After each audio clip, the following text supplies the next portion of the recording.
Welcome back to the Repro Review Show. I am your host Doug, and today we are talking about a game that was based off of a movie that was only released in Japan, and we got just a bunch of duds in its place. Sorry, that's the game was only released in Japan. The movie we did get.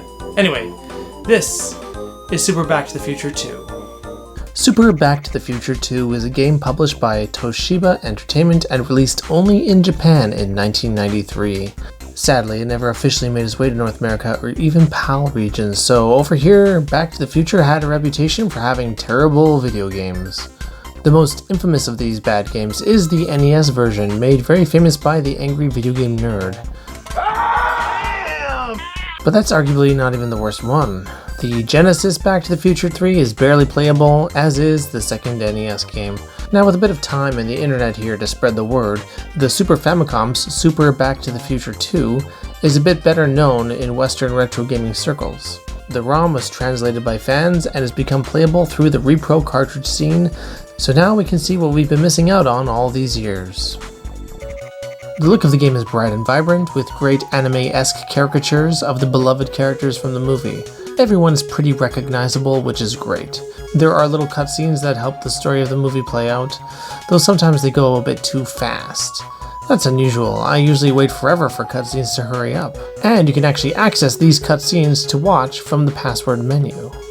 Most importantly, they actually got permission to use the Back to the Future theme. Don't you hate it when you get a licensed game based on a show or movie with iconic music, and they don't even have the theme? Bullet dodged.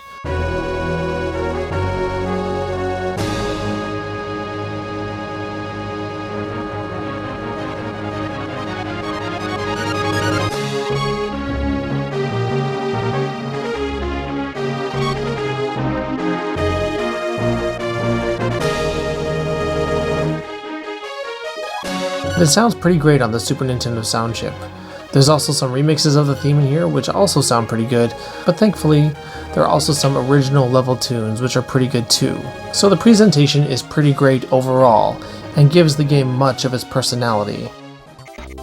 So this game is a platformer through and through, but there is a gimmick that makes it a little different. Marty can only travel via hoverboard, which comes with limitations. The problem is, in order to jump and move horizontally, you need some momentum. You need some motion in order to move sideways. But when it comes to narrow platforms, it's very easy to fall off by not jumping in time or just by jumping and sliding off the next platform. In short, the platforming can be very frustrating. And I wish they took a bit more time planning the level design to match the jumping mechanics. This winds up being the game's biggest flaw. You often don't feel like you're in full control of yourself. On the upside, there are ways that this game is fairly approachable. When attacking, you can jump and flip and you're basically invulnerable while doing this. In combat, just keep spinning as much as you can and you can prevail. If defeated in battle, I often felt like it was a mistake on my part and always felt ready to try again. And thankfully you can try again.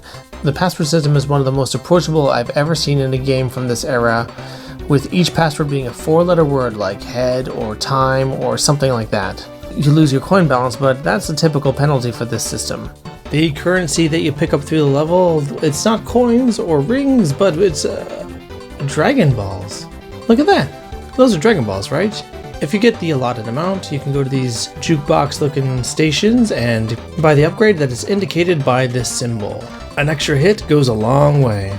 But, as long as you have your hoverboard, which you can't lose, you will be able to make progress in this game. While usually the objective is to go from left to right, there are very occasional puzzle elements like flipping switches to open your way, but those elements are pretty half-baked.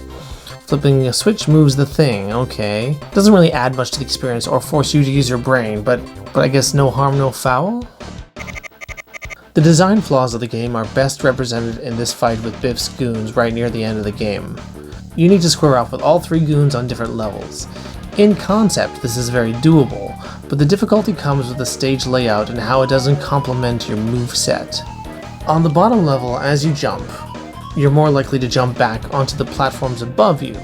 If you manage to beat this bozo, even getting up to the next level is annoying because the moment you touch the gold platform, it starts sinking. It starts sinking as you touch it, not as soon as you land on it. So it can already sink too low for you to jump off of it and reach the next level before you even land with your hoverboard. It was just oddly frustrating. I mean, just look at me. I just keep failing. I feel like this is just not what the challenge should be. But hey, at least there's no time limit. Well, the easy password system helps. It still has some old school level difficulty and not really in the great way. These levels are really long and you only get 3 hits before you die. And then you start off right back at the beginning of the level. Actually, and this might be the game's biggest flaw because getting sent right back to the beginning of the level really takes the wind out of my sails. And all it needed was at least 1 checkpoint per level. There are just too many unpredictable hazards for this system to work. But like with old school games, with persistence and practice, you will get better and be able to beat the levels with minimal damage. At least most of the levels. I'm not sure about Biff's Casino. I don't want to dunk too hard on the game because when it works great. And you can see that with a bit more spin and polish, it could have been a really solid game. You can definitely tell that there was effort put into it, particularly in its visuals. But either it needed some more time in the oven or someone with a bit more experience behind the level design. And same with the boss battles. Though the boss battles are actually the highlight of the game for me, I admit I found most of them a bit too easy. There are a few that are a fair bit challenging, but it doesn't escalate in challenge, it seems random, like this jazz pianist guy is pretty tough to beat, and defeating him requires some cleverness. But beating up on Trump Biff is super easy, and I got him in 1 try. The easy way. A lot of them you can just more or less spam your jump attack and take them down, but I definitely prefer combat to the platforming. Oh man, there is definitely some wasted potential in this game. Though you know, if anyone wanted to do a ROM hack of it and make the level design a little stronger, I could review it for the show, just saying. While ultimately the game is fairly fun, I can't help but feel that Super Back to the Future 2 is a little unpolished, and a couple of tweaks in the platforming, level design, and difficulty would have made this a real hidden gem. As it is, the game is okay, or maybe even above average. But as far as old school Back to the Future games go, it clearly is the best of the pack. So in the end, I have to give Super Back to the Future 2 3 out of 5 Barbie hoverboards. That's a game worth playing. Thank you so much for watching the Repro Review Show. We'll see you next time.